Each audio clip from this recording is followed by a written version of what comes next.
Good morning, everyone. Welcome to our final panel on Climate Action Challenge. And today we're going to be addressing transportation. Before we start, I'm coming to you today from UNH, our Sustainability Day. So if it's kind of echoey and noisy, I apologize, but we have a lot of companies here that are working on sustainability goals like you. So before we start, I always like to thank the people that made this possible, our sponsors, Hypertherm Associates, Sunrise Labs, Unitil, Worthen, and our media partners, NHPR and NHBR. As I said, today we're addressing transportation, a big part of the solutions for climate. And we have three speakers that are going to address different parts of this solution. Jesse Lohr is a board member of NHBSR, and he's GreenWave EV owner. He's the founder and CEO of GreenWave EV, a company leading the electrical vehicle transformation. The world is rapidly changing. The opportunities for purpose-driven organizations are multiplying, and the stakes for execution in business have never been higher. Jesse is ready to serve our communities, our companies, and our world as they embark upon the next phase. Before that, he was with Mobility Works, a vice president of sales, a national company selling wheelchair and accessible vehicles. So Jesse's going to address the vehicle side of the solution. And then we're moving on to James Penfold from Revision Energy, Director of E-Mobility Solutions. James works with business owners, community leaders, and government employees to develop and build EV charging projects that will achieve a positive economic and environmental return to all stakeholders. His specialties include site consultation, financing, and cash flow analysis. So James will discuss with us site analysis and the various options of charging stations at your location. And finally, we'll move on to Jessica Wilcox, supervisor at NHDES. She is the mobile sources supervisor in the Air Resources Division at NHDES, where she is responsible for the supervision of programs including mobile source emissions reduction strategies, alternative fuel, and advanced technology vehicle programs.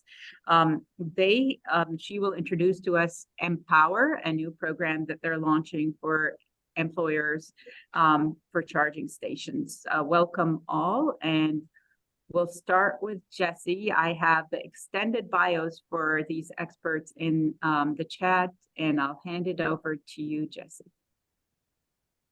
Thank you so much, Zena. I appreciate that. I'm going to start sharing my screen.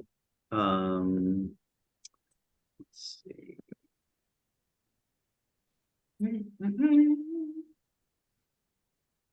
Go. All right, you guys seeing that? So yeah, I started GreenWave earlier this year, and we're New Hampshire's first EV dealership, all makes and models, making more EVs more affordable for more people. It's been a record year for EV adoption. EV sales nationwide are up 60% on the new vehicle side and 40% on the used vehicle side. And there's just more and more affordable options for everyone. But as part of this climate action challenge, Zena asked me to talk a little bit about our program called Scope 3 Partners, a way for you to reduce greenhouse gases in your value chain while promoting employee engagement. So we're going to talk a little bit about what that looks like. But of course, I had to start off. I'm going first, so I get this slide first. I'm sure the other two presenters also have this slide. Transportation does make up, according to the EPA, the largest percentage of the greenhouse gas emissions in the U.S. About 40% of those 27% of the total, so a little less than half of that 27% is related to the light vehicle fleet. It's the vehicles that people drive day to day. And so when we think about our greenhouse gases, it's a significant portion. And I think the technology is readily available for people to make the switch to reduce their carbon footprint immediately. Thinking about your greenhouse gases for your company, as you probably have if you're taking this challenge, we've heard about the scope 1, scope 2, and scope 3 emissions, right? Scope 1 are if you have like in terms of transportation, they are your vehicles in your fleet. You have gas burning vehicles in your fleet. All the emissions that they're putting into the atmosphere, those are your direct emissions. You have your scope 2 emissions, which are from your purchased electricity. But one of the most difficult areas to manage and to address are your scope 3 emissions or your value chain emissions. And a great oversimplification of it is these are the emissions created by your vendors, your employees, and your customers in use of your product. So those are some of the most difficult to tackle. I look to Salesforce as a company that has really worked hard to reduce their emissions. They've either reduced or offset all of their scope 1 and scope 2 emissions, and they're working on their scope 3 emissions because that's one of the toughest things, at least last I checked they have, and they are. But this is one area for your company. If you're really saying, okay, we've done a lot with our emissions reductions, but we're kind of up against a wall at this point, I'm going to offer a program or an idea that's going to allow you to continue to promote climate action through your employees. So let's take a typical company, right? A typical company, 40 employees that work in the office four days a week, 48 weeks out of a year, right? The average commuting distance in America round trip is 41 miles, and the average fuel economy of vehicles in America is 25 miles per gallon. So this fictional company that may or may not look like your company, has employees commuting over 300,000 miles a year and emitting over 111,000 kilograms of CO2 per year. That's significant. That's big. And when we look at kind of how that plays into the entire carbon footprint of these employees, that's probably around half of their total emissions, right? So half of their transportation emissions are related to going to and coming home from your place of business. So is there something that employers can do to reduce their scope 3 emissions and improve their employee engagement? And I think that there is. So for each one of these employees driving a gas car, for every gallon of gas they burn, they're putting 8.887 kilograms of CO2 into the atmosphere. Total of 15,000 miles per year, it's about 5,300 kilograms of CO2. So they could reduce, based on the average carbon footprint, they could reduce their carbon footprint by 20% or more by making a switch to electric. But here's the cool thing. It's not just reducing your carbon footprint. According to AAA, the operating cost of an SUV is 29 cents per mile, including fuel and maintenance, whereas the operating cost for an EV is only 11 cents per mile, right? So you're saving significant dollars. What is that? If somebody drives 15,000 miles per year, just right around the national average, they're going to be saving $225 a month by making a switch to an EV. So can you help your employees reduce their carbon footprint and help them save money in the process? You sure can. And can you make them happier? Can you make them more engaged? I know that there are a lot of employers out there that do provide incentives for their employees to buy EVs or clean vehicles. And those employees love those incentives. Why? Because EVs are the most reliable, affordable, safe, fun, eco-friendly, technological, cool car your employees will ever own. And if you're not sure exactly any one of these, you're not totally in agreement, come down to GreenWave. We'll show you why they are absolutely the best car people are going to own. So this is, you can get your employees into something. And so how would that process look, right? If you wanted to move forward and start to reduce your scope 3 emissions through transportation, first thing you have to do is measure, right? A simple survey. You can use a Google form, ask employees, how much do they commute each day to get to work. You already know how many days a week they're in the office, and what's their fuel economy, how many miles per gallon are they getting. And then by identifying, measuring how much the employees are really emitting and how much they're spending, you can provide an incentive to have them switch to an EV. As little as $500 per employee. GreenWave will match any $500 stipend to go EV. So we'll hit we'll hit it with a $500 discount as well. And we've done this with Revision Energy, with some of their employees who have bought cars from GreenWave. And GreenWave can, it does provide the purchaser and the company a report to detail the cost savings and the greenhouse gas savings. We call that a transportation impact report.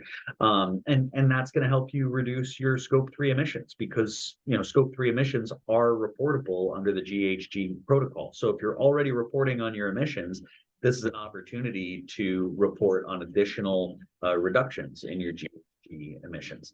And here's how it looks to that employee, right? So we've got Chevy Bolts, for around $17,500, right? A home charger installation is around $2,500, including the box, although that can vary based on your home situation. And let's say they're trading in a 200,000 mile, Toyota Prius, which is pretty common over at GreenWave, is what people are trading in. Even for a very high mileage, old 10-year-old car, we can give them like $1,000.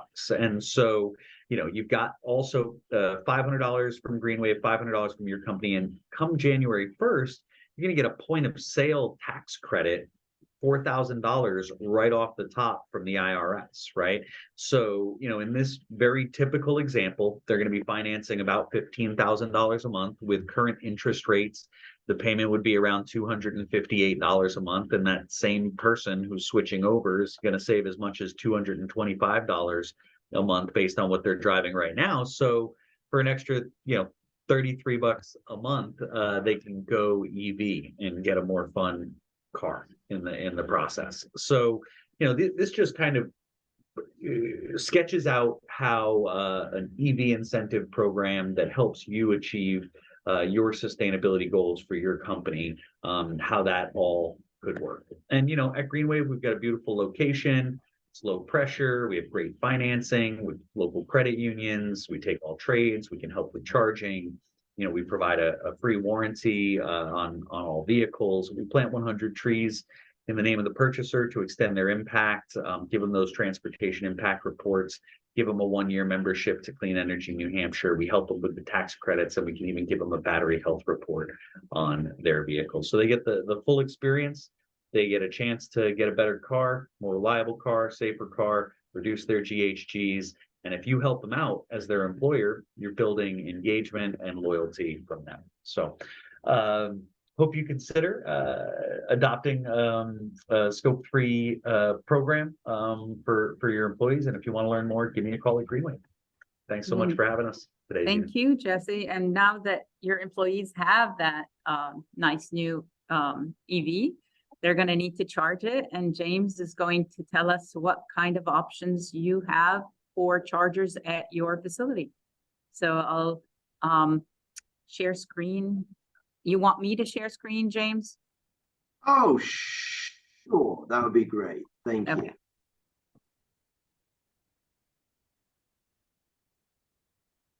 And let me know when you want to progress.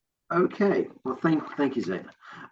Good morning, everyone, and thanks for taking the time out of your day to learn more about EVs and charging and as they relate to workplaces. I must just say I'm incredibly impressed with what Jesse's doing with GreenWave. Quite a unique operation that I'm aware of in the region, if not across the country. I'd be curious to hear just how unique it is. I'm really pleased when I see vehicles with a little GreenWave sticker on the back. Shows it, you're making some headway here. So providing workplace charging, we believe it's the key to making EVs accessible to all. Right now, the majority of EV buyers, well, up to this date, EV buyers live in single-family homes, mostly with off-street parking, because this is the easiest and lowest cost place to charge, especially if you own your home. You get to make the decisions. You know you're going to be there long term. You know that investment in adding the chargers, the electrical infrastructure, that it's going to pencil out for you over the long term. However, approximately, I don't know the exact number, but depending upon where you are in the country, it's about half of the car owning population actually lives in a less than ideal environment for charging a vehicle. So they might live in an apartment, they rent their home, or they could even own their home, but they have to park on the street. And we can't be having cables running across sidewalks.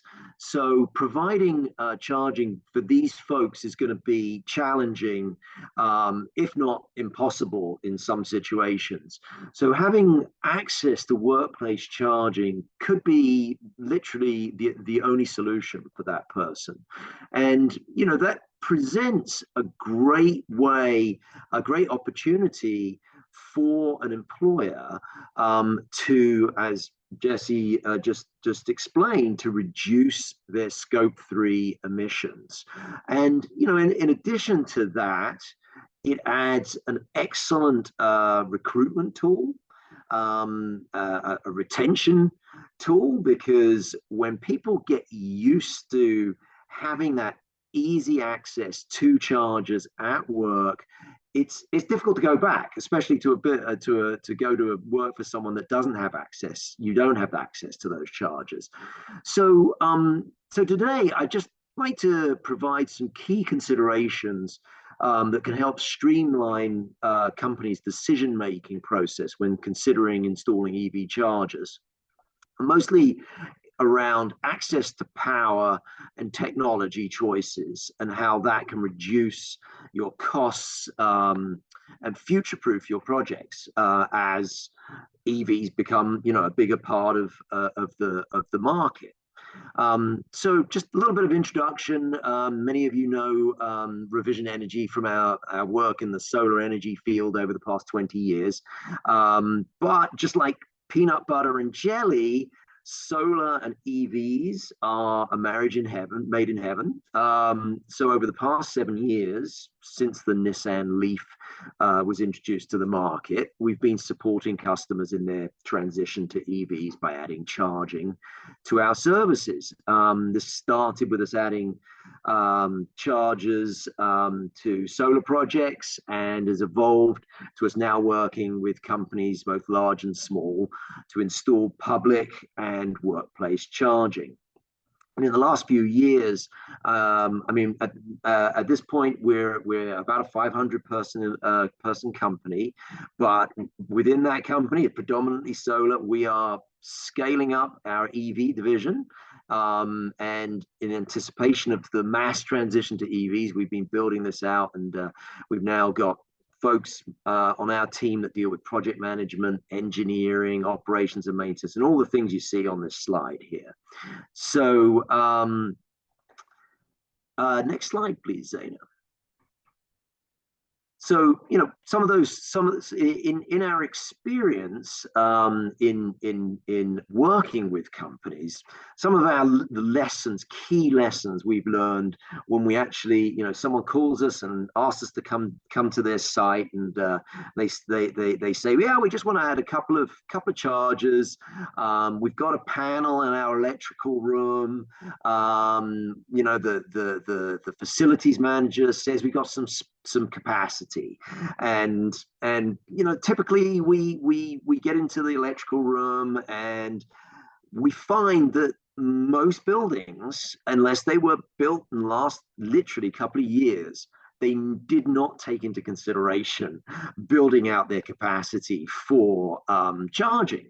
And the thing about EV charging is we're not talking about a little 110 outlet for plugging in charging a phone. We're talking about the kind of connection that you would need for a electrical range, or a window air conditioner, a tumble dryer, etc. So these are large loads, and we often find right out of the gate that we're lucky to even find enough space for one, if not two, plugs for charging. So what we're recommending at this moment in time is to consider a new service connection through the utility.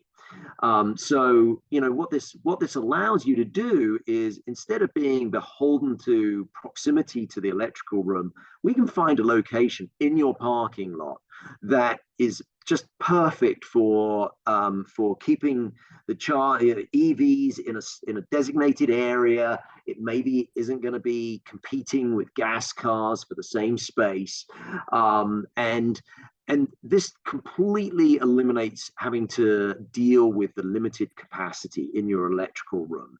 And furthermore, it allows us to be able to put in a brand new circuit board and build out space for up to, quite simply, up to 40 vehicles, charging for 40 vehicles.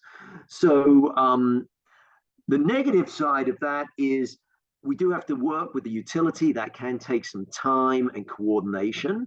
And that's all part of the services that we offer. We're familiar. We have the connections with the utilities that can make that life easier. And it's still not easy, but just with a little bit of time, maybe 6 months planning, we can get them to install a new pole, an overhead line extension, and get charging to exactly where we want to. And it may avoid having to tear up some parking spaces, some asphalt. And, so it costs you a little bit of money for the service, adding the new service, but then it can save you in other areas. Next slide, please. So then the other area of consideration is network charging stations versus non-networked. And what I mean by that is some charging stations are literally, you take the plug, you plug it into the car, and it starts charging right away. There is no controls, there's no Wi-Fi connection with it. So we call those a basic charger or non-networked. It doesn't allow for any kind of ability to bill the driver for the energy. So on the plus side, the drivers love non-network stations. It's very simple to use. There's a whole lot less things to go wrong. And it's free. On the flip side, for the owner of the charging station, obviously they've got to pay for the energy bill, but they also, if you were to use network stations, you'll find that there is actually a subscription fee for that service. So, and that can, by the time you've done the math, depending upon the number of charge sessions, it could cost you as much in the subscription fee as it annually as it does for the energy that you're giving away. So in some cases, it's as kind of a baby step with introducing charging. Actually adding non-network chargers, it can be beneficial because there's a low barrier to entry for the drivers. Anytime anyone sees free, they get all excited, and now it's almost like they're being given free gas. So it's an extra incentive to help the employee who maybe is going to have to spend a bit more money on the vehicle, that they're now going to have access to some free charging. And initially, it might not add up to much, but you just have to be aware that when you start offering that to one employee, it's probably going to become viral, and you're going to find that there's a lot of other employees that want so-called free gas, right? So, so in that case, those charges are a fraction of the price of a network charger. So, that's another factor to consider. Next slide, please. So I did this all around the wrong way. My apologies. I don't like to read directly off of slides. So yeah, I was talking about the networked stations, and so the benefit of the network stations over non is obviously you're able to bill the driver for the energy, but importantly, it allows, by billing people, it filters out the drivers that it's nice to charge rather than they need to charge. So if you take someone who lives in a single family home and they've got convenient charging at home, that person maybe doesn't need to charge at work. So why occupy a charger for that person when that might be taking away from somebody that is interested in, lives in an apartment building, and the impediment to them transitioning to an EV is charging. And if you can make sure that there's always charging available for that employee, there's more chance that they're going to make that transition. So by charging, that driver that can charge at home may say, you know what, it's less money for me to charge at home, and I'm just going to leave that space open to my colleagues that really need it, right?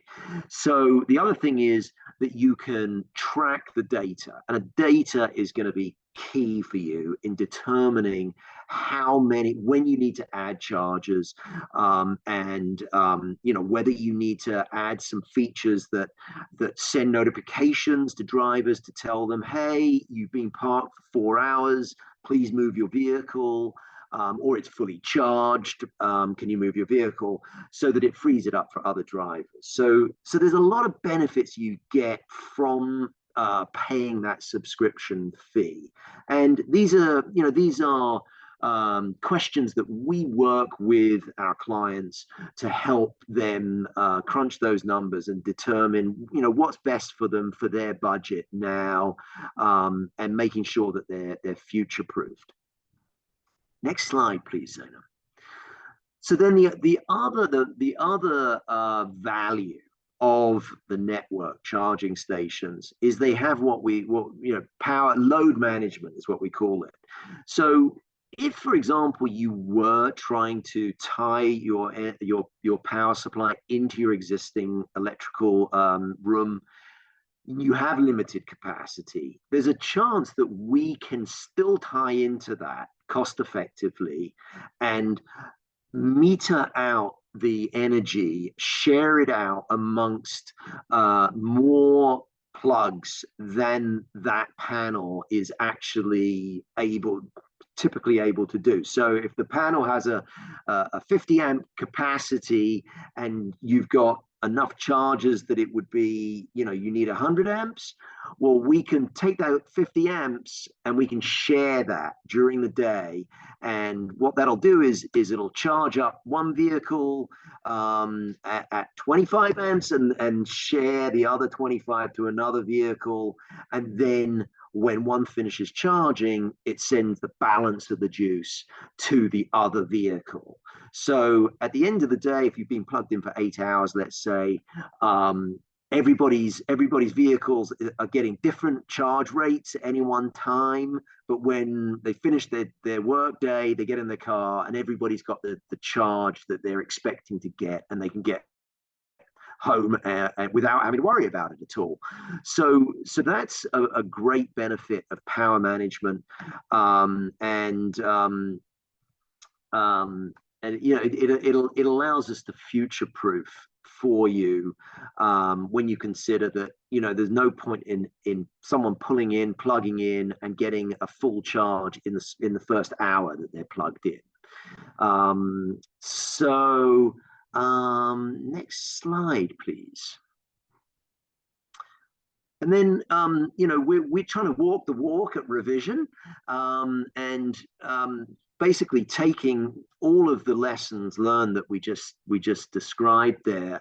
And we've recently rolled out a technology that allows us to do this micro load management. We've been scaling our EV fleet significantly, so that now we've gone from Priuses to Chevy Bolts pretty much exclusively for our sales folks, and we've now got, as you see in the picture, we've got a couple of F-150 Lightnings that we're using for construction work, and these are plugged in all day. We have a very, very limited capacity in an old building, and to the point actually that we popped the main breaker the other day, and have had to go back and do a little bit more analysis, and micromanage these chargers even more. But when you plug in, you might only be getting 8 amps, and full capacity might be 60 amps. So, but at the end of the day, each vehicle is getting charged at different rates, and everybody's happy by the time they leave. Next slide, please. So this is to that same point. These type of chargers are providing us just tons of raw data that we can analyze, and the graph to the right is showing you peak loads throughout the day, and that's informing us on how we can share the limited capacity for everybody, and then it's also showing us giving us an indication of when we need to expand and add more chargers. So that's a key lesson, I would say, and the networked chargers will give you that data. So you spend a bit more upfront for the actual hardware, you spend the annual subscription fee for it, but you could potentially avoid installing more chargers at the wrong time. So this allows you to right size your deployments. Next slide, please. And yeah, that about wraps it up. I mean, we have some deep experience now in this charging space with the data, and I would encourage anybody, no obligation, if you have any questions about the right type of technology to consider, and the capacity constraint issues, please do reach out. We love to work with you. Thank you so much. Thank you. We have a question. I don't know if Jesse or any of you want to address the issue of the final disposal of the batteries, the EV batteries. Is that being addressed and solved as they become more popular? Yes, I would love to address that. So let me see if I can share my screen real quick, because that was definitely a big concern for me, when learning about EVs. So right here, National Grid actually has a little, and there's many resources that'll tell you the same thing. At the end of life for a car is 70% for the EV battery, but that's not the end of life for the battery. So those batteries are being repurposed to provide backup power to large facilities, to provide energy storage for solar farms, to use batteries for streetlights and other places. So there is a second life for batteries to help power the growing transition to sustainable energy. General Motors actually reports that they've recycled 100% of the batteries it has received back from customers through warranty claims. So the OEMs are recycling this partly because there's a lot of valuable materials in these batteries, right? The lithium, the cobalt, the nickel, like all these things, they don't want to just throw that away or put it into landfills. And big companies are developing like redwood materials that are doing full cycle, battery breakdown, getting all the materials and recreating new batteries as well. So there's a lot of information out there. I know there is a concern about batteries going into landfills, but the truth is, cars in general are the most recycled consumer item in America. Over 95% of all automobiles are recycled, and EV batteries in particular are, it's very close to 100% the rate of recycling. Thank you, Jesse. I want to hand it over to Jessica to introduce the new Empower program from NHDES. Great. Thank you, Zena, so much. And if you can see my slides, give me a thumbs up. Perfect. Hi, everybody. I'm thrilled to be here today to introduce the Empower Workplace Charging Program and kind of build on what these fantastic points that have been made by my fabulous co-presenters here, James and Jesse. So I want to talk a little bit about what's driving this transition to electric vehicles and why we need businesses to be paying attention, because there is definitely an ecosystem of charging to support EVs, and these EVs are coming fast and furious. So we nickname electric vehicles EVs, so you'll hear me referring to them as such throughout the presentation. But we're seeing major automakers, we're seeing the electric utilities, we're seeing federal and state governments making significant commitments to electric vehicles and significant investments in electric vehicle infrastructure to charge these vehicles. So we're watching this kind of increasing adoption that's going to be taking place with electric vehicles across the nation, with monthly light duty EV sales consistently above 10% of the market share. And we've now actually surpassed 1 million EVs sold in 2023. We've got a lot to do to get ready. As more EV drivers are living in and working in our state, they're looking for places to plug in. New Hampshire businesses and workplaces play a key role in this EV charging ecosystem. So in 2022, there were over 9,700 plug-in electric vehicles registered in New Hampshire. And as you can see from this slide, the majority were registered in the Seacoast, the Queen City of Manchester, and the surrounding suburbs. So businesses in those areas in particular, pay attention, right? EV registrations are increasing year over year. And here in New Hampshire, we're closing in on 1% of light-duty vehicle registrations. And that doesn't account for all of the tourists, the snowbirds, the weekend visitors that we're seeing from neighboring states. So based on current adoption rates, ISO New England, who is our grid operator that manages the electric grid for New Hampshire and the region, they're actually projecting that New Hampshire is going to see EV adoption increase to 140,000 EVs by 2031, with 2.3 million EVs across New England. And Quebec has also committed to 2 million EVs by 2030. And why is this important for businesses? Because employees are going to be driving them, your visitors and customers are going to be driving them to your place of business. Additionally, in New Hampshire, tourism is our second largest industry. So for businesses that offer services to tourists, pay attention to this, because in 2022, destination spending generated $6.5 billion. Approximately 9.4 million tourists visited New Hampshire, with over 60% of those from Massachusetts. And in addition, New Hampshire usually sees 350,000 Canadian tourists per year. So a lot of these folks are right, they're coming to businesses and workplaces here in New Hampshire. So how are we currently supporting these folks that are driving EVs? Currently, there's about 156 public level 2 chargers in New Hampshire, and that does not include Tesla, because Tesla is proprietary currently to charging Tesla vehicles only.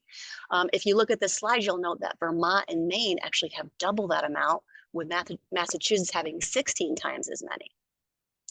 Currently, there are 26 universal direct current fast charging locations. So this is that higher speed fast charging, once again, not counting Tesla. And if you look, our neighboring states have double and quadruple the number of DC fast chargers, right? So there's work to be done, and there's a role for New Hampshire businesses and workplaces. Since the average workday is 6 to 8 hours, employers can install cost-effective level 1, which is basically a 3-prong household plug, or level 2 charging, which could provide a faster rate of charge and is much less expensive than direct current fast charging. And as James kind of pointed to earlier, this is going to be helpful to providing access for employers who drive electric vehicles, but maybe don't live in a single family home where they have a garage or driveway that they can park in and plug in. So how do employers benefit? Offering EV charging is a great way to attract top talent, to enhance employee satisfaction and retention, to support employee health and well-being, as Jesse mentioned, reducing emissions. It's also showing that you're a good neighbor in your community. It demonstrates social and corporate responsibility, helps you build towards environmental sustainability, and enhances your corporate image and publicity as well. But there are obstacles certainly that employers face. A lot of it is the devil's in the details, right? It's answering the questions and making the decisions, such as assessing how many chargers are going to be needed and when to make them available, deciding who can access them and whether or not you're going to charge and require folks to pay for them, and just kind of building capacity to plan a project to install workplace charging on top of the work that your business or workplace is already doing.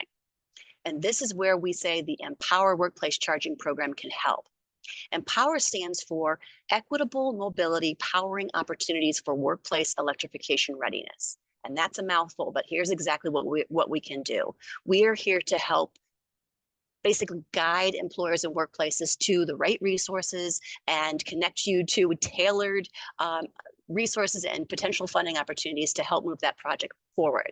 So Empower is basically one of 3 national workplace charging projects that's currently funded by the U.S. Department of Energy. And it's the first and only equity-focused workplace charging program of its kind. We are pooling our resources across the nation to provide education and outreach, to gather employee commitments and pledges, and to help spur deployment. What do we intend to accomplish?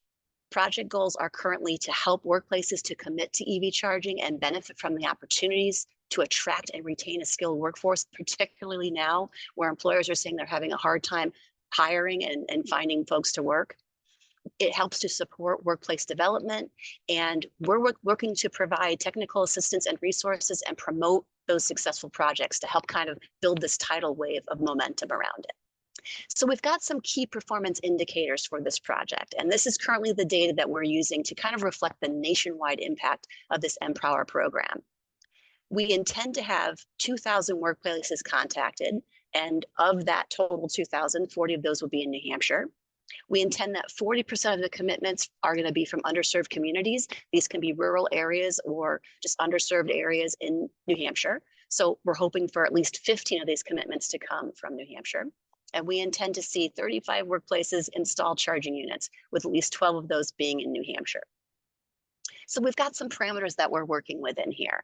The planning and the preparation for this outreach began in April of 2022. And since July of this year, we've been contacting employers to share information and collect those pledges. The project is going to wrap up in June of 2025, where we're going to lay out a path to continue the momentum. So what we've done so far is we have curated a select pool of resources to meet the diverse needs of the workplaces and employers across the nation. Workplacecharging.com is an Empower-created website that offers tailored guidance for employers and employees, such as surveys, answers to FAQs, like your frequently asked questions. So you're not having to basically start from scratch here. These tools and these resources are available on this website. Additionally, the Alternative Fuels Data Center, which is at afdc.energy.gov, provides workplace charging case studies and project development toolkits to kind of help you step through, so you're not having to go to the drawing board and develop this plan for your project. Clean Cities, and New Hampshire Department of Environmental Services hosts the New Hampshire's Clean Cities program.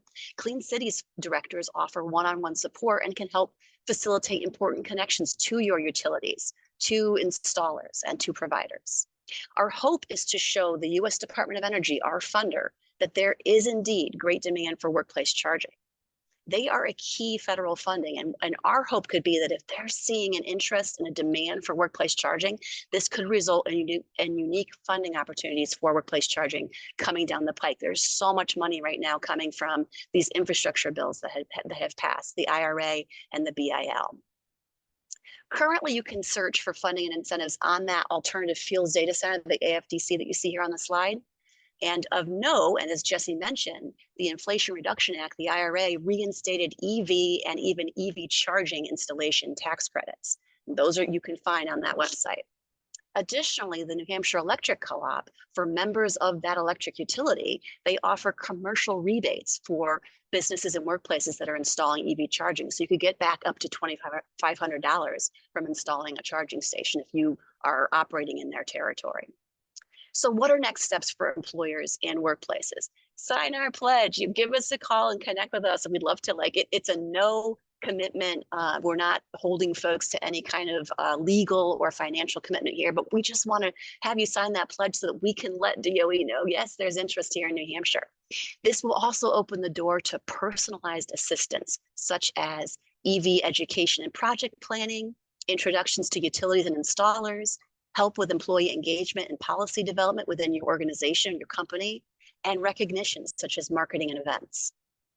So in partnership with our Clean Cities program, which I mentioned is here, hosted at New Hampshire Department of Environmental Services, it's a clean transportation program that's directed by my colleague, John LeBeer. John and I are serving as New Hampshire's workplace charging coaches, and we'd love to hear from you. In June, notably in June, our agency applied for some funding from the federal highways that's through this discretionary bucket of funding called the Charging and Fueling Infrastructure Program. And our hope would be, if we are selected and awarded this funding, that we would develop a statewide competitive community-based EV charging grant program. So there could be some opportunities coming if we are awarded that funding.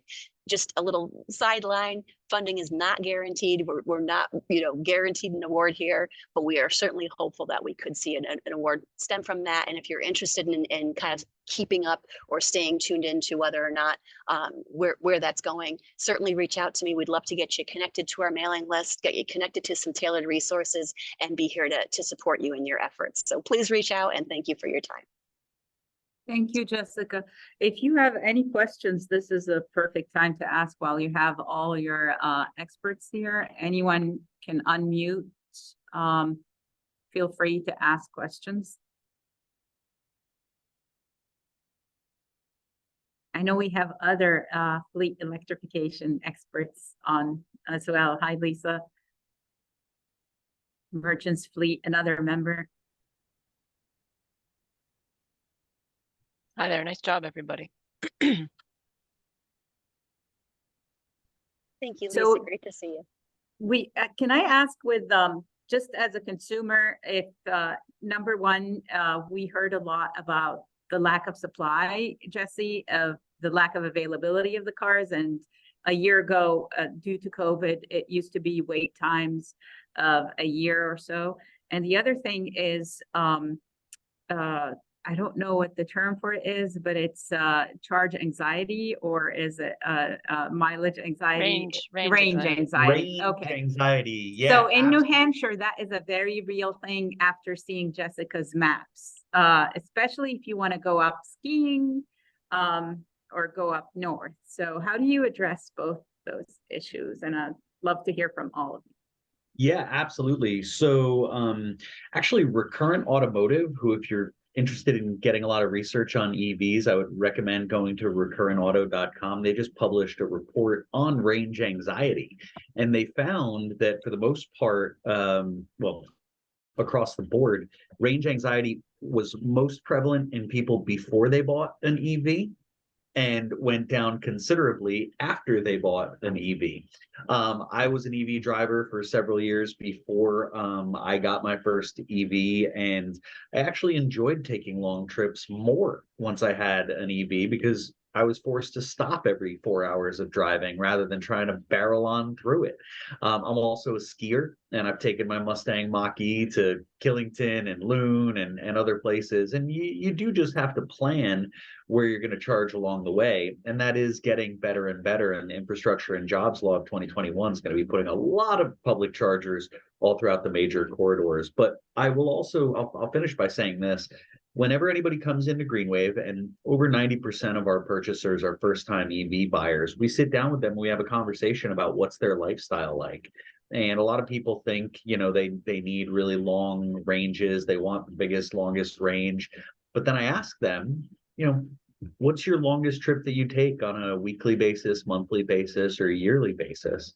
And then by using plugshare.com to kind of map that out for them, right, and seeing how far they travel and everything, you realize that even a 200-mile range, which is on the low end of where the newest vehicles are coming out, Chevy Bolts have 230 to 50 miles of range. People are never going to have a problem or rarely even have to public charge, right? Over 99% of the time, they're just going to be charging at home. So I think that the range anxiety comes more from a fear of the unknown and a lack of information as to what the real reality is than it does with actual limitations of the products today. And if I could add on to that, that I've read studies that have shown that there's a direct correlation, as you would expect, but in sales of EVs in areas that have high concentrations of public charging.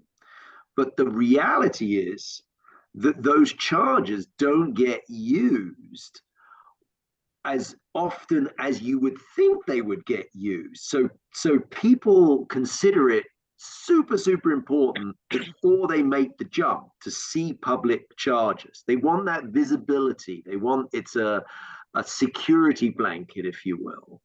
But the reality is when you drive an EV, you don't plug in. Maybe you do when you first buy one just because it's a novelty, but sooner or later you start saying, well, I don't want to pay for that charging because I can do it much cheaper at home, or I don't want to have to worry about coming back and moving my vehicle when it's fully charged. So it's very important that we put chargers in because, there are people that will be needing them, but in reality, the level of concern people have isn't directly correspond with the reality. It is definitely, when you go on a long trip, though, I think that's the time where it's really important that we cover for those situations. And obviously the state has various programs to try and address that with the fast chargers on the alternative fuel corridors. So the state is trying to address that, and it will happen. And but right now there is, if you want to get to most parts of the state, you can do it with some planning, like Jesse said. I'll just jump in too and perhaps just add that one of my former colleagues who now works for Clean Energy New Hampshire, great organization, we do a lot of collaboration with them. He kind of describes EV charging much like the old days with the horse and buggy, if you will. And the horse would maybe, go through town and wherever the driver stopped, it might nibble a bit of oats at each of the little stops along the way. And often EV drivers are doing something similar where they're not looking to always like charge up from empty, right? They're maybe just topping off here and there as they're going around. So having public charging available or having that ecosystem fleshed out where there's the opportunity to charge at work, or the opportunity for someone coming into a restaurant or stopping at the rest area or walking Main Street, if they're driving an electric car, to maybe just top off a little bit there, topping off, right? Not just filling up from empty. And that way then getting home at night, plugging in and getting a few more miles of range. So you're not constantly living with that worry. Although colleagues of mine who drive EVs constantly say, I used to worry about going empty, running out of juice, but now I'm comfortable knowing where the charging is, and my car will kind of identify for me where I need to stop if I'm going on a long trip. I'm more comfortable coming down, letting that range drop. But it's also important to think about, the different seasons, the impact of cold temperatures and hot temperatures on your range, because as you're using accessories in your vehicle, that's going to obviously impact the range of the vehicle. So we do need to obviously have that ecosystem available to meet the needs of all EV drivers. And some people are just more comfortable than others and have been doing it a long time, but to help folks that are looking to dip their toe in, I think having the accessibility available is, like James says, it offers an additional security that's very much needed. So. Okay.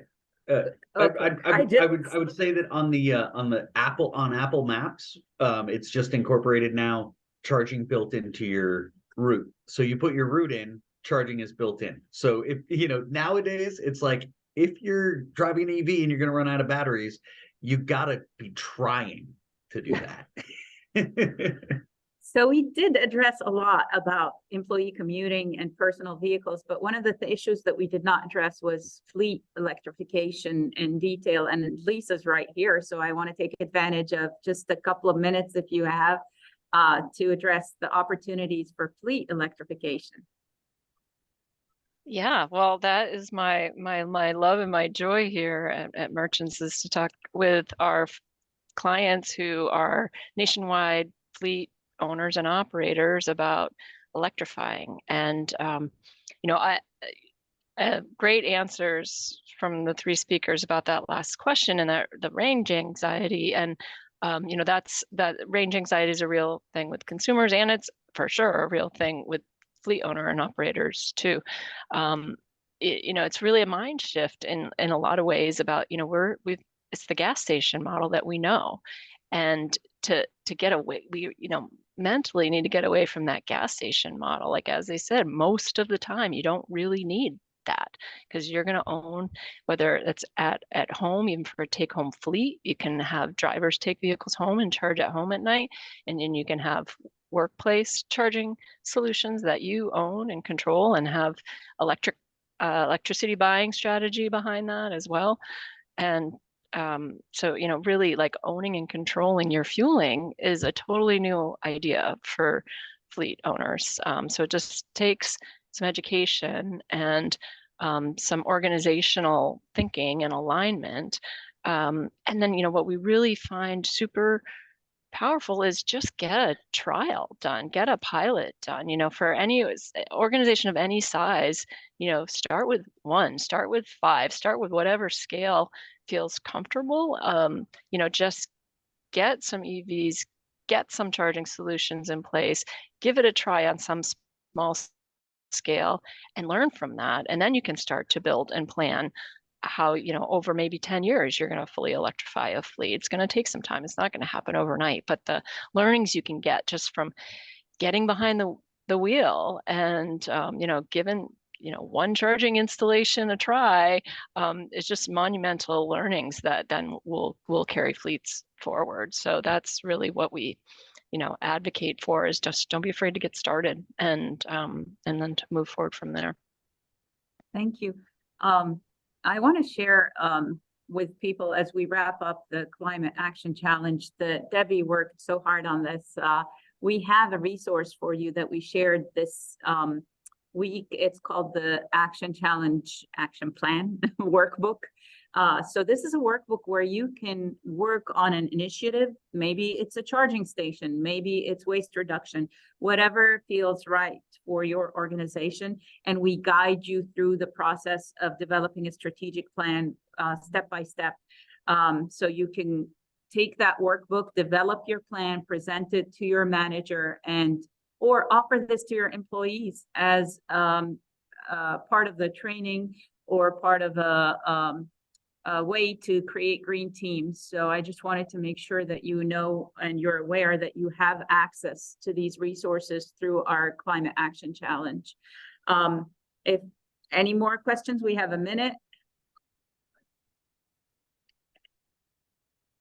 If we don't, I want to thank our speakers, and I want to thank you all, and we hope to continue to meet with past and present Climate Challenge takers to keep us updated on your progress and hopefully create a community of practice. Thank you all, and have a wonderful rest of your week. Thank you for our speakers.